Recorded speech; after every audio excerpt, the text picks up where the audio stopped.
Hey there everyone, in today's video we're going to be showing you how to use the ring light feature in Snapchat.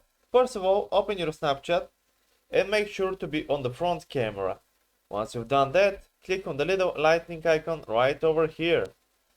Once you click it, a little ring light feature will appear on your screen, and that's for when the room is too dark or your environment is too dark, and it will create a frontal flash camera of sorts using your screen. So if it's too white, you can switch to a little bit warmer color or a colder one, and you can play around with the intensity of the light via this slider and just take a photo, and it will make the photo brighter if you hold it closer to your face or further, depending on the picture. And that's pretty much it, how to use the ring light feature. Hope this helped.